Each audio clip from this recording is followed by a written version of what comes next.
Hello students, last class में हमने ionic equilibrium start किया था। इसमें हमने स्टार्ट में इलेक्ट्रोलाइट्स के बारे में पढ़ा है। स्ट्रॉन्ग इलेक्ट्रोलाइट कौन सा होता है, वीक इलेक्ट्रोलाइट कौन सा होता है, नॉन इलेक्ट्रोलाइट कौन सा होता है। ठीक है, इनके हमने एग्जाम्पल भी देखे हैं और क्या क्या होता है हमने डिटेल में देखा है। ठीक है, चलो इसके बाद में हमने अल्फा के बारे में पढ़ा था, डिग्री ऑफ डिसोसिएशन। क्या होता है अल्फा का फॉर्मूला बताइए। कितना अमाउंट हमने यूज किया है, मतलब कितना अमाउंट यूज हुआ है डिवाइडेड बाय कितना हमने स्टार्ट में लिया था। ठीक है, कितना डिसोसिएट हुआ है डिवाइडेड बाय कितना हमने स्टार्ट में लिया था। ये क्या होगा मेरा अल्फा। इसके बाद हम फैक्टर्स पढ़ रहे थे कि अल्फा किन किन फैक्टर के ऊपर डिपेंड करता है। 3-4 फैक्टर थे। सॉल्वेंट के ऊपर डिपेंड करता है, टेम्परेचर के ऊपर डिपेंड करता है, ठीक है, एक्सोथर्मिक रिएक्शन कौन सी उसके ऊपर भी डिपेंड करता है। ये सब हमने फैक्टर लास्ट क्लास में देखे थे। उसमें मैंने एक फैक्टर में आपको बोला था कि ओस्टवाल्ड डाइल्यूशन के बारे में मैंने आपको बताया था ना। तो आज हम पढ़ते स्टार्ट करते हैं वहीं से, ओस्टवाल्ड डाइल्यूशन से। ओस्टवाल्ड डाइल्यूशन क्या होता है, थोड़ा सा ये अलग टाइप है, इसलिए मैंने उधर ही कंटिन्यू नहीं किया, इसको अलग से एक क्लास में पढ़ने के लिए रखा है इसको। ठीक है, तो हेडिंग लगाइए ओस्टवाल्ड डाइल्यूशन। एक मिनट रुकिए।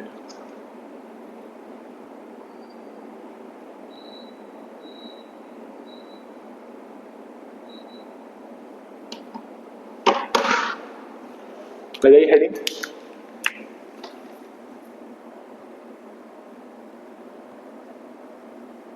Ostwald dilution.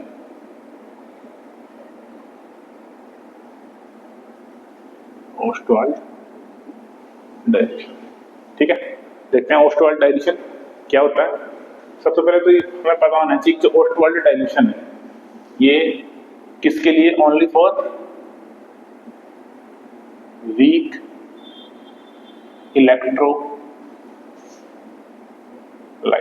ठीक है, किसके लिए ये, ओनली फॉर वीक इलेक्ट्रोलाइट के लिए। ठीक है, जैसे कि एग्जांपल लेते हैं, मान लेते हैं कि मेरे पास कोई AB एक्वस है, ठीक है, वो चेंज हो रहा है A+ एक्वस में और B- एक्वस में, हाँ A+ में और B- एक्वस में। ठीक है, कोई भी रिएक्शन होती है तो उसका इक्विलिब्रियम कांस्टेंट होता है, तो K डिसोसिएशन इसका ले लेते हैं कि इक्विलिब्रियम कांस्टेंट है। ठीक है, चलो तो मैं टाइम T = 0 पे बात करता हूँ। इसकी कंसेंट्रेशन C रही होगी, इसकी कंसेंट्रेशन 0 रही होगी, इसकी कंसेंट्रेशन भी 0 रही होगी। T = T इक्विलिब्रियम की बात करते हैं कि जब मेरा इक्विलिब्रियम आ चुका है उस टाइम पे देखते हैं कि ये कितना टूटा होगा, 1 - अल्फा टूटा होगा। ये कितना बना होगा, C अल्फा बना होगा, और ये कितना बना होगा, C अल्फा बना होगा। चलो तो अब K डिसोसिएशन लिखते हैं, इसका इक्विलिब्रियम कांस्टेंट कितना आएगा, K dissociation = concentration of A+ into concentration of B- divided by concentration of AB। ठीक है, इक्विलिब्रियम की बात हो रही है, इक्विलिब्रियम आने के बाद में तो वैल्यूज रखो इसके अंदर। K डिसोसिएशन इक्वल टू कितना आएगा, A+ की वैल्यू रखो, ये वाली कंसंट्रेशन C अल्फा, इसकी वैल्यू रखो C अल्फा अपॉन इसकी वैल्यू रखो, कितनी आएगी, C1 - अल्फा। ठीक है, तो यहां से मेरा K डिसोसिएशन कितना आएगा, K डिसोसिएशन आएगा C alpha square upon 1 - alpha. ठीक है, K डिसोसिएशन आ गया C अल्फा स्क्वायर अपॉन 1 - चलो तो यहां से मुझे एक चीज बताओ कि जो कॉन्सेंट्रेशन होती है, इसको मैं लिखता हूं मोल अपॉन वॉल्यूम। ये चीज आपने पढ़ी होगी, जहां पे C क्या है, मेरी कॉन्सेंट्रेशन है, और V ये जो फैक्टर है ये क्या है, एक्चुअल में डाइल्यूशन फैक्टर है। ये क्या है, डाइल्यूशन फैक्टर, कितना मेरा कोई भी सॉल्यूशन डाइल्यूट हुआ होगा वो वाला फैक्टर है। चलो तो ये तो नॉर्मल सी चीज आपको पता ही होगी, C = मोल बाय वॉल्यूम हम लिखते हैं। ठीक है, ओके, तो आगे हम देखते हैं कि फिर से मैं देखो ये वाली इक्वेशन लिखता हूँ, ये वाली इक्वेशन लिखता हूँ, तो मैं इसको ऐसे लिख दूं क्या, या फिर इससे पहले मैं एक चीज और देखता हूँ, रुको, इसमें हमने कुछ गड़बड़ किया है क्या? C alpha square upon 1 minus alpha, नहीं हमने कोई दिक्कत नहीं, कोई गड़बड़ नहीं किया। इससे पहले एक चीज और देखते हैं कि मेरा जो वीक इलेक्ट्रोलाइट है, कौन सा इलेक्ट्रोलाइट? वीक इलेक्ट्रोलाइट है, ये वीक तो है, तो इसके लिए अल्फा की जो वैल्यू होती है वो बहुत बहुत कम होती है 1 से, ये मेरे को पता है, कल भी मैंने आपको बताया था। तो अगर अल्फा की वैल्यू बहुत ज्यादा कम होती है और ओस्टवाल्ड डाइल्यूशन एप्लीकेबल है किसके लिए? वीक इलेक्ट्रोलाइट के लिए, तो मैं 1 माइनस अल्फा इसको नियरली 1 के बराबर लिख सकता हूँ क्या? बताओ, लिख सकता हूँ। अल्फा की वैल्यू ऑलमोस्ट 0 मान लो, तो ये किसके बराबर हो जाएगा? 1 के बराबर। अब इस वैल्यू को पुट करो इक्वेशन नंबर 1, इसको इक्वेशन 1 बोल दो, तो लिख देते हैं यहां से, from equation 1 K dissociation equal to C alpha square बचेगा ओनली, नीचे 1 माइनस अल्फा की जगह मैं 1 लिख सकता हूँ। चलो तो ठीक है, यहां से अल्फा की वैल्यू कैलकुलेट करना ट्राई करो। अल्फा इक्वल टू मैं क्या लिख सकता हूं? रूट ऑफ के डिसोसिएशन अपॉन नीचे क्या आएगा? सी आएगा, ठीक है। तो यहां से मैं इसको एक टर्म, इसको मैं एक चीज में और चेंज कर सकता हूं। क्या चेंज करूंगा? जो ये 1/c है, 1/c को मैं क्या लिख सकता हूं? v, या फिर इसका से मतलब ऐसे लिखो, अल्फा प्रोपोर्शनल टू रूट के डिसोसिएशन इनटू v, ये लिख सकता हूं क्या? सोचो भाई, मैंने इसको ऐसे तो लिखा है, इस v को इधर ले गया, ये 1/c है, ठीक है, तो 1/c को मैं क्या लिख दिया? v, और प्रोपोर्शनल का साइन लगा दिया क्योंकि n क्या है? मेरा कांस्टेंट है, ठीक है। तो इसको मैं इस तरीके से लिख सकता हूं। ऐसा लिखने से मैं कंक्लूजन क्या निकाल रहा हूं? कंक्लूजन निकालते हैं इस चीज से क्या, कि जो मेरा अल्फा है, अल्फा क्या है? Degree of dissociation. तो डिग्री ऑफ डिसोसिएशन जो अल्फा है वो अगर इंक्रीज करेगा, या फिर इसका अपोजिट में बोलूं, इसका अपोजिट में बोल सकता हूं क्या, कि अगर वॉल्यूम इंक्रीज करेगा, वॉल्यूम इंक्रीज करेगा तो किसी भी चीज का कॉन्सेंट्रेशन डिक्रीज करेगा, वॉल्यूम बढ़ाता। अगर कॉन्सेंट्रेशन डिक्रीज करेगा तो अल्फा जो है मेरा इंक्रीज करेगा। अल्फा तो वैसे मैं यहां से देख के बता सकता हूं, वी में और अल्फा में सेम रिलेशन है। अगर अल्फा बढ़ेगा तो वी बढ़ेगा, अल्फा बढ़ेगा वी बढ़ेगा, वी बढ़ेगा तो सी घटेगा। आई बात समझ में? तो ये एक इंपॉर्टेंट रिलेशन है, ये आप याद रखें, ठीक है, आप ये वाली चीज याद रखें। अब देखो मैं एक चीज और करता हूं, मैं वापस इक्वेशन 1 पे जाता हूं। फ्रॉम इक्वेशन 1, इसको मैं ऐसे लिखता हूं, देखो, K dissociation minus K dissociation into alpha equal to C alpha square, ठीक है। तो ये इक्वेशन मैंने लिखी है, ठीक है। अब देखो मुझे पता है जो मेरा इलेक्ट्रोलाइट है वो वीक है, ठीक है, तो उसकी कॉन्सेंट्रेशन मान लेता हूं बहुत कम है। तो अगर इसको मैं बहुत ज्यादा डाइल्यूट कर दूं, या फिर इसको ऐसे बोलूं कि मैं जो सॉल्यूशन है मेरा उसको मैं बहुत ज्यादा डाइल्यूट कर दूं, मतलब कॉन्सेंट्रेशन टेंड्स टू 0 हो, इफ कॉन्सेंट्रेशन टेंड्स टू 0 हो, कि कॉन्सेंट्रेशन 0 की तरफ जा रही है, मैं उसको बहुत ज्यादा डाइल्यूट कर दे रहा हूं। अगर मैं बहुत ज्यादा डाइल्यूट करूंगा तो ये वाली टर्म 0 की तरफ जाएगी, तो इसको 0 कर दो, तो क्या बना मेरे पास? K dissociation minus K dissociation into alpha equal to 0 बनेगा। अगर ये हुआ तो मेरा अल्फा किसकी तरफ टेंड करेगा भाई? Alpha tends to 1। और अगर अल्फा टेंड्स टू 1 होगा मतलब अब जो मेरा वीक इलेक्ट्रोलाइट है वो काम करेगा, जो मेरा वीक इलेक्ट्रोलाइट है, weak electrolyte act as strong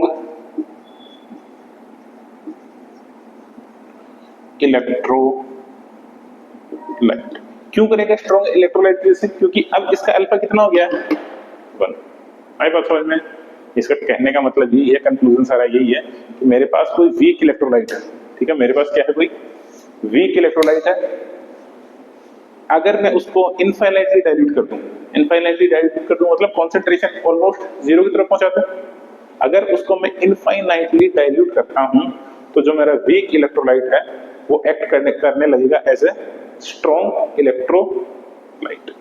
ठीक है, आप नोट करें इसको एक बार जल्दी से।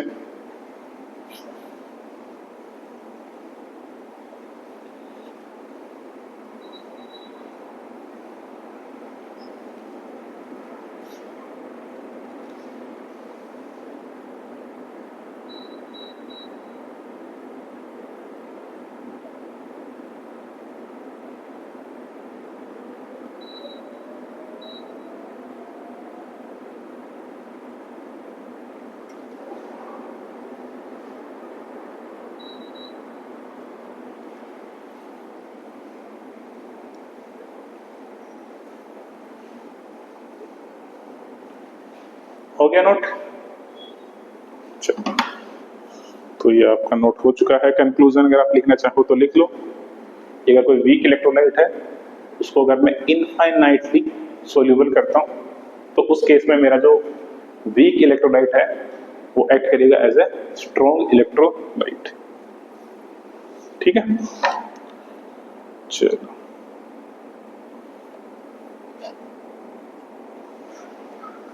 चलो मिटाते हैं इसको।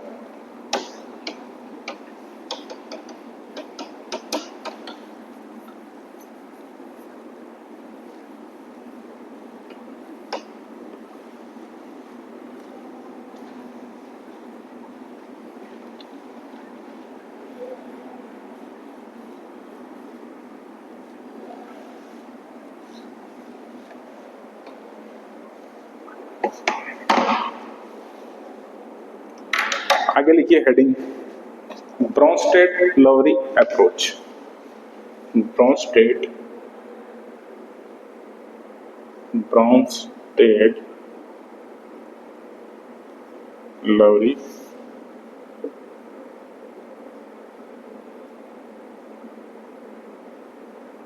अप्रोच। ठीक है, ब्रोंस्टेड-लवरी अप्रोच यूज किस में आती है? ब्रोंस्टेड-लवरी अप्रोच यूज आती है मेरी एसिड और बेस को आइडेंटिफाई करने के लिए कि कौन सा मेरा एसिड है कौन सा मेरा बेस है। इसको आइडेंटिफाइड करने के लिए ये वाली अप्रोच यूज आती है। ठीक है, पता कैसे करेंगे देखते हैं। अगर कोई प्रोटॉन डोनर स्पीसीज है, कोई भी स्पीसीज हो, अगर वो प्रोटॉन डोनर स्पीसीज है मतलब कोई भी स्पीसीज है इफ प्रोटॉन डोनर है, डोनर मतलब H+ डोनर है, तो वो क्या होगी? एसिड। ठीक है, बाकी और भी थ्योरी होती है, आर्मीएस होती है, लेविस बेस थ्योरी होती है, लेकिन वो हम नहीं पढ़ेंगे क्योंकि उसका इतना यूज है नहीं, हम इसी पे अभी स्टक रहेंगे। अगर कोई स्पीसीज प्रोटॉन एक्सेप्टर है ना, मतलब कि H+ को एक्सेप्ट कर रही है, तो उसको क्या बोलेंगे? बेस। उसको क्या बोलेंगे हम? सिंपल सी थ्योरी है, कोई ज्यादा दिमाग में लगाने की बात नहीं है। जो भी स्पीसीज H+ को रिलीज करेगी, H+ निकालेगी, उसको बोलेंगे हम एसिड, और जो कोई भी स्पीसीज H+ एक्सेप्ट करेगी, है ना, उसको क्या बोलेंगे हम? बेस। सिंपल एग्जांपल से समझते हैं। जैसे एक एग्जांपल लिखता हूं मैं, मेरे पास है HCl साथ में है वाटर, ये भी मेरा एक्वस फेज में है, वाटर तो ऑलमोस्ट लिक्विड फेज में होता ही है।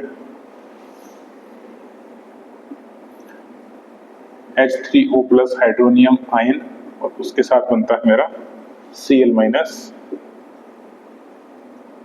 Aqueous phase. ठीक है, ये है।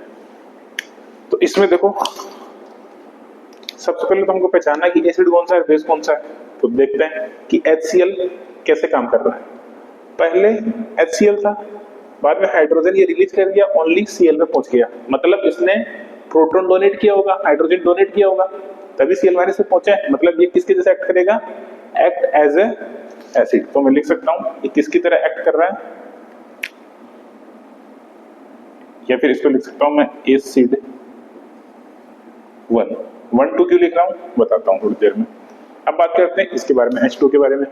यहाँ पे ओनली H2O था, इसने एक हाइड्रोजन एक्सेप्ट किया है, एक हाइड्रोजन एक्सेप्ट किया है, तो ये किसकी तरफ काम करेगा, बेस की तरफ। तो इसको बोल देता हूं मैं, क्या बोलूंगा, बेस 1। ठीक है, चलो इसका रिवर्स सोचो, क्योंकि देखो ये रिवर्सिबल प्रोसेस है, तो मैं इसको इस साइन से शो कर देता हूं। ठीक है, चलो वापस देखते हैं। इधर से मैं उधर जाऊंगा, इधर H3O प्लस था, इधर जाके ये H2O में चेंज हो गया, मतलब इसने एक हाइड्रोजन या एक प्रोटॉन रिलीज किया होगा, प्रोटॉन बोलूंगा मैं इसको टेक्निकल टर्म में। ठीक है, इसने एक प्रोटॉन रिलीज किया होगा, तो ये किसकी तरह काम करेगा, एसिड की तरह। एसिड की तरह काम करेगा या नहीं करेगा बताओ, करेगा बिल्कुल। तो इसको बोल देता हूं एसिड 2। यहां पे Cl था, यहां पे जाके इसने हाइड्रोजन या प्रोटॉन एक्सेप्ट कर लिया, तो प्रोटॉन एक्सेप्टर स्पीसीज क्या होती है हमेशा, बेस। तो ये क्या होगा मेरा, बेस 2। क्या होगा, बेस 2। चलो अब बात करते हैं हम यहाँ पे थोड़ी सी और कॉन्जुगेट एसिड बेस पेयर के बारे में। ठीक है, बात करते हैं कॉन्जुगेट एसिड बेस पेयर। इधर लिख देता हूं कॉन्जुगेट एसिड बेस पेयर। ठीक है, कॉन्जुगेट एसिड बेस पेयर किसको बोलेंगे, लिख देता हूं थोड़ा सा शॉर्ट में। डिफरेंस हो, differ in only one proton.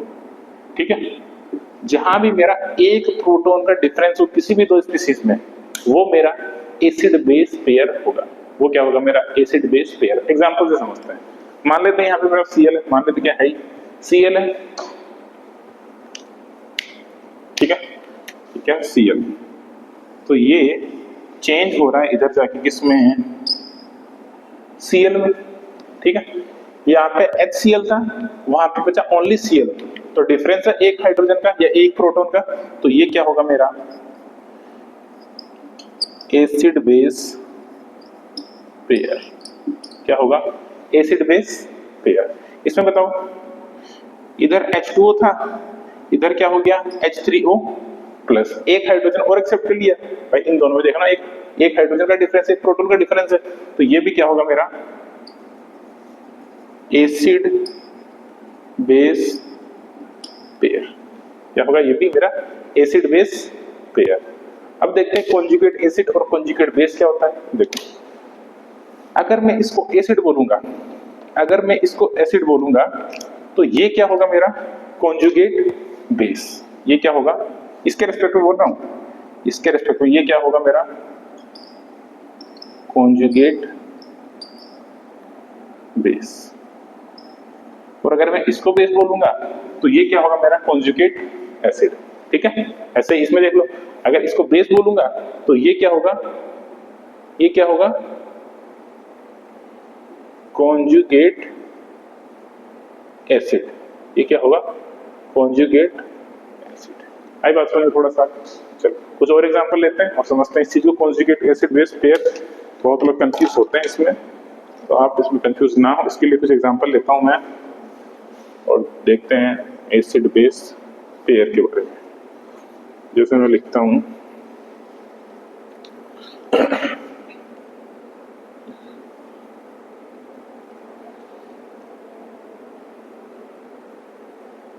HCl है, ये चेंज हो रहा है Cl माइनस में, मेरे पास है NH3, ये जा रहा है NH2 minus and NH4 plus.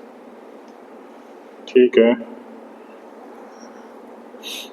एक है मेरे पास HCOOH, ये जा रहा है HCOO माइनस में, और ये जा रहा है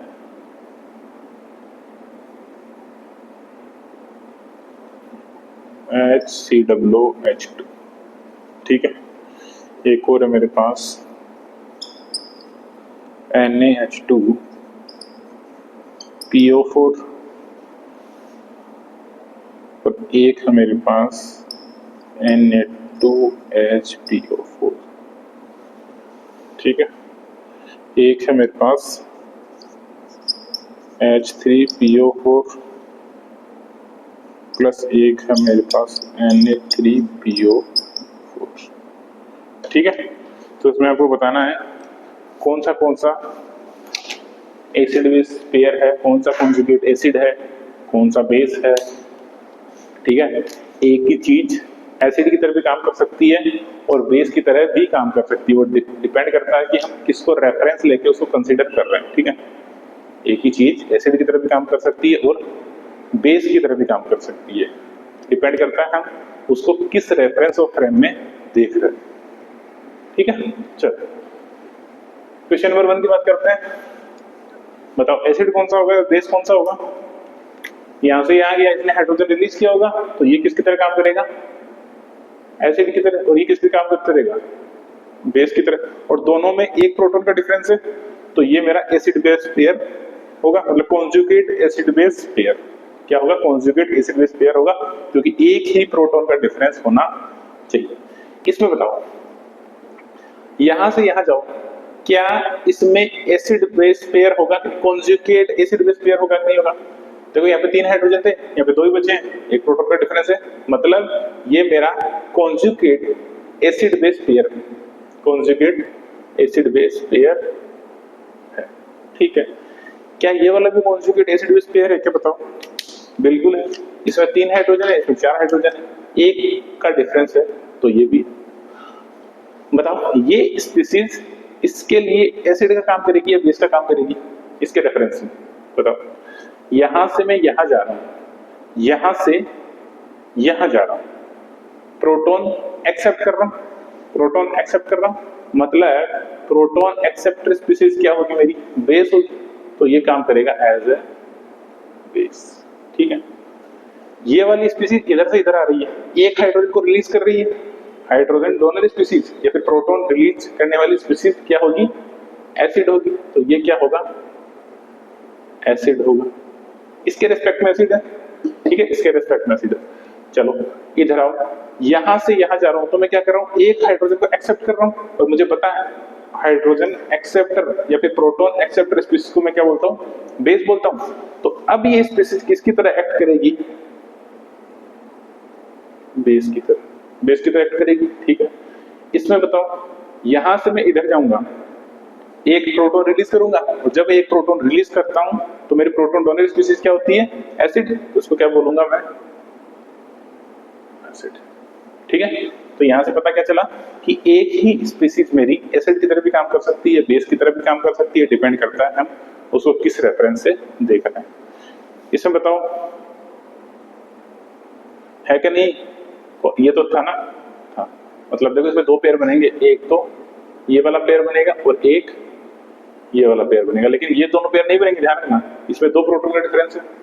इसमें बताओ ये पेयर बनेगा, ठीक है, ये भी पेयर बनेगा, एक हाइड्रोजन का डिफरेंस है, बिल्कुल। बताओ ये एसिड होगा या बेस होगा, इसके लिए इधर से इधर जा रहा हूं, प्रोटॉन एक्सेप्ट कर रहा हूं, मतलब प्रोटॉन एक्सेप्टर स्पीसीज क्या होगी, बेस होगी। प्रोटॉन इधर से इधर आऊंगा, प्रोटॉन डोनर स्पीसीज क्या होगी, एसिड होगी, इसके लिए ना, कैसे बताऊं इसको, ऐसे बता देता हूं, इसके लिए ना, और इसके लिए बताओ इधर से इधर जा रहा हूं, हाइड्रोजन एक्सेप्ट कर रहा हूं, प्रोटॉन एक्सेप्ट कर रहा हूं, मतलब क्या होगा, बेस, और ये क्या होगा मेरा एसिड, क्योंकि प्रोटॉन डोनेट कर रहा है। फिर अगेन देख लो, एक ही स्पीसीज एसिड की तरफ भी काम कर रही है और बेस की तरफ भी काम कर रही है। नीचे वाले बताओ, एसिड बेस पेयर होगा कि नहीं होगा? 2 हाइड्रोजन है, इधर 1 हाइड्रोजन है, बिल्कुल एसिड बेस पेयर होगा। इसमें बताओ 3 हाइड्रोजन है, 0 हाइड्रोजन है, बिल्कुल नहीं होगा। है बस समझ में, ये एसिड बेस पेयर नहीं होगा, क्योंकि यहाँ पे 3 प्रोटॉन का डिफरेंस है, एक ही प्रोटॉन का डिफरेंस जबकि होना चाहिए था, एक ही प्रोटॉन का डिफरेंस होना चाहिए था। ठीक है, चलो, तो ये तो आई थिंक आप कर लेंगे, इसमें तो कोई बहुत बड़ी बात नहीं है।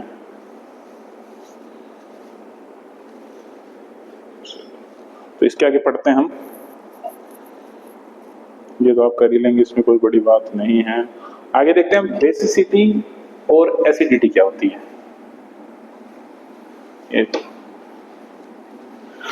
एसिडिटी एंड बेसिसिटी क्या होती है, ये मोल कॉन्सेप्ट में भी आई थिंक थोड़ी सी टर्म आती है एसिड की और बेस की, जब हम पढ़ते हैं एन फैक्टर निकालना। जब एन फैक्टर निकालते हैं इसमें एसिडिटी और बेसिसिटी आती है। एन फैक्टर क्या होता है, जितनी उसकी एसिडिटी होती है उतना उसका एन फैक्टर होता है। ठीक है, एसिड के लिए बेसिसिटी डिफाइन होती है, बेस के लिए एसिडिटी डिफाइन होती है। जैसे एग्जांपल से समझते हैं, सबसे पहले देखते हैं बेसिसिटी। ठीक है,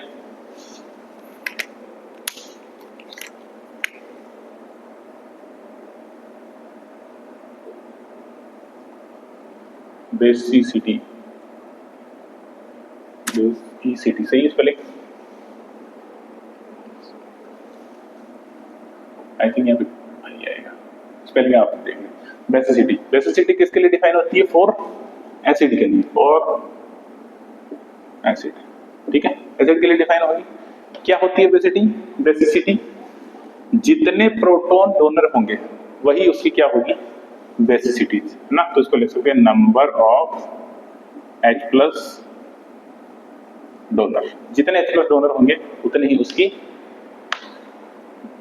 बेसिसिटी होगी। जैसे एग्जांपल के लिए देखते हैं, मेरे पास 1-2 एग्जांपल है। जैसे चलो एक पूरा एग्जांपल लेता हूँ। H3PO4, एक है मेरे पास H3PO3, एक है मेरे पास H3PO2। ठीक है, इसको क्या बोलते हैं? नहीं, फॉस्फोरिक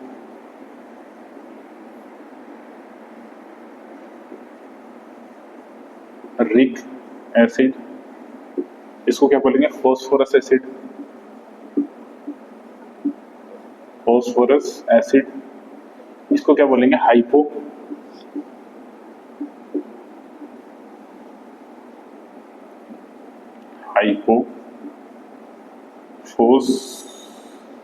स्पेलिंग से लिख जाऊंगा,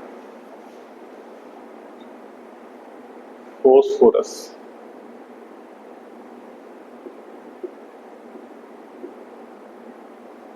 स्पेलिंग आपने देख लो, हाइपोफॉस्फोरस एसिड। मतलब जो जिसमें सबसे कम ऑक्सीजन होंगे उस पे हाइपो लगा देंगे, नॉर्मल वाले में ओनली रहेगा, मतलब रस एसिड। और जो सबसे ज्यादा हाइड्रोजन है उसको क्या बोलेंगे? इक एसिड। ठीक है, चलो स्ट्रक्चर देखते हैं। मेन इंपॉर्टेंट जो स्ट्रक्चर ही है, स्ट्रक्चर कैसे बनेंगे? देखो, फॉस्फोरस डबल बॉन्ड O। आपको देखने से लग रहा होगा कि ये 3 हाइड्रोजन डोनेट कर सकता है। देखने से तो लग रहा है कि भाई 3 हाइड्रोजन है तो 3 हाइड्रोजन डोनेट कर देगा, लेकिन स्ट्रक्चर बनाते हैं। देखो, OH OH OH, बिल्कुल आपने जो सोचा है सही है।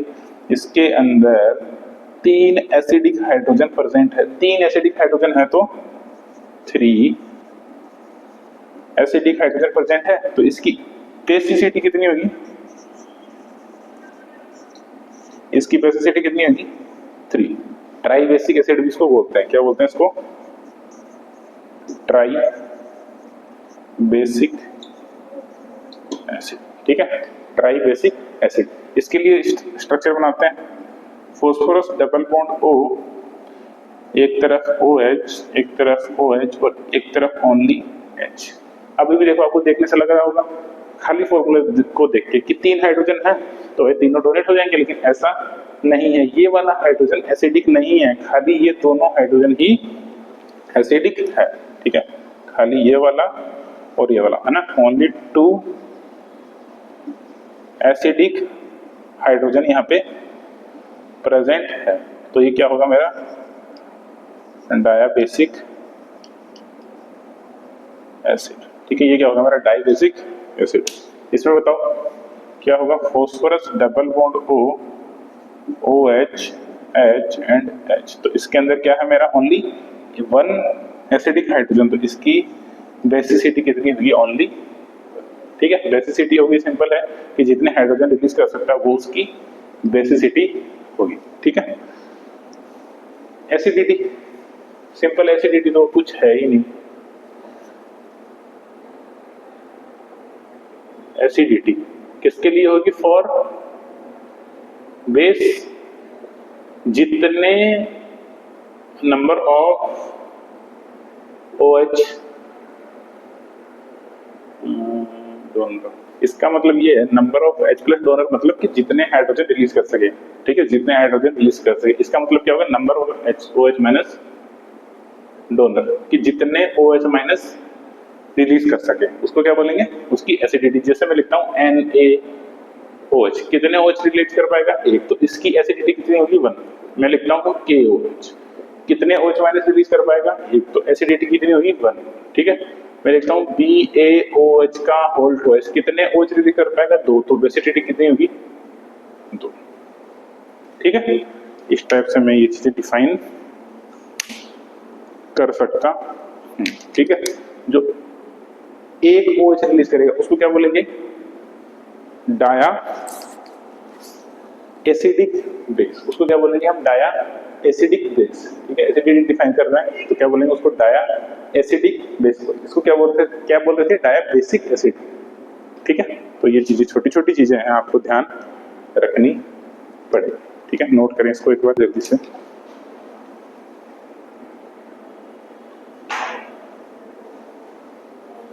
तो हमने यहाँ पे देख लिया है, क्या हम आगे बढ़े, चलो बाकी चीजें हम नेक्स्ट क्लास में लेते हैं, आज के लिए इतना ही है, थैंक यू।